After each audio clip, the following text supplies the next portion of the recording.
Hey you guys, Karen here. I just wanted to share a little information with you. I've seen a lot of people asking lately about these soldering artists that are making these crazy long spikes. So I thought I would play around and see if I could replicate any of it.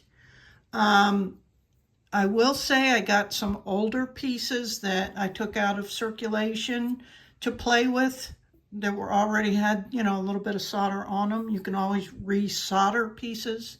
And I'm using not Silver Gleam. Use anything but Silver Gleam when you practice. So for these, I was using Silver Bright and my normal liquid flux, my Hakko iron. I will say what I found was you have to turn your temperature down a little bit.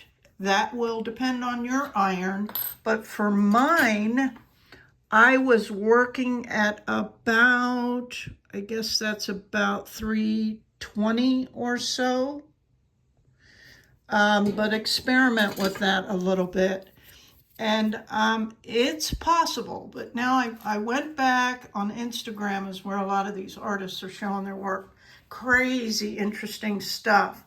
I even got a shell out because a lot of them work with shells, and I'm not sure why. I think because they're thinner and they hold the heat more, right? So the solder will stay molten longer, which I think is the key.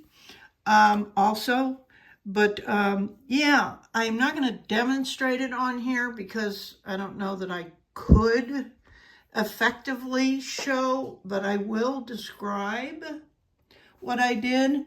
And again, you're going to have to just do a lot of experimentation, and it did use quite a bit of solder, of course, because you're using a lot. It's to get quite a bit on your tip and let it melt, and then slowly just kind of drag it. And you can even see there's some where I went back and added more to the existing spike to get a longer. So you can do that as well. The hardest part for me was getting them to drag over the stone. And again, I'm thinking because the stone is cold, typically, even when it gets hot. Once that solder touches the stone, it solidifies. But let me just show you what I practiced on. I got some pretty long ones. That's like over a ½ inch. Playing with different directions and whatnot. And on these pieces, you do front and back, just to play. This was the second one I had, and I just wanted to do a curve to see if I could get it kind of consistent. And I did get it kind of consistent. It's not easy, I will tell you that. It will take you a lot of practice, but where there's a will, there's a way. That's my belief. And then this was the last one I did. I wanted to get a little bit more creative like they do and have them go in different directions and add a few dots and even a longer spike over the stone. These are quite sharp. Now you can soften the edges a little bit, but even the softer ones, they're going to pull on your jewelry and jab you and all that. So it's not really my thing because I'm not that careful, but I know there's a whole population out there that would absolutely love something like these.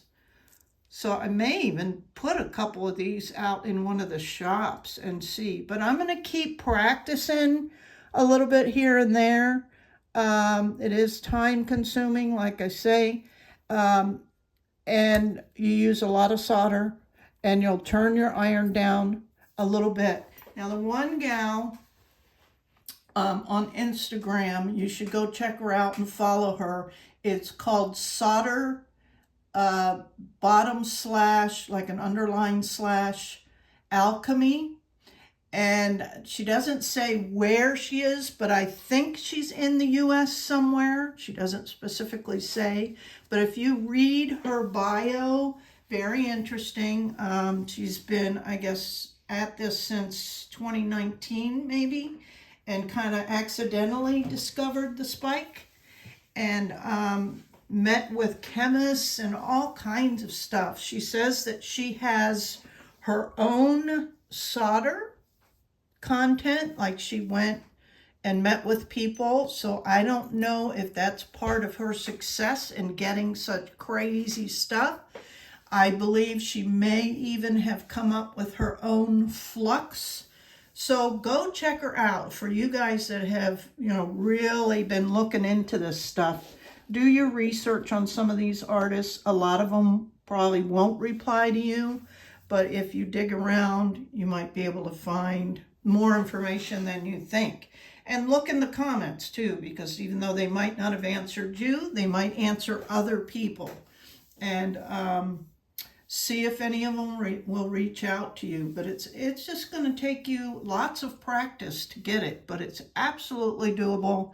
Now, I will say some of these break off, and you can't have the solder too hot because it just melts right on there. You can't have it too cold because it won't do anything. So it was a lot of experimenting with this, but you can see these are pretty long. And so I was pleasantly pleased that at least I accomplished something, Anyway, I just wanted to share that with you, and yeah. So there's that. You can do it, guys. You can absolutely do it. And I'll be sure to post more as I figure things out, if I can figure them out better than this. Okay, thanks for watching. And once again, I'm always available for, conversation or whatever. You can check my social media stuff. All right, thanks, guys. Appreciate you. Bye.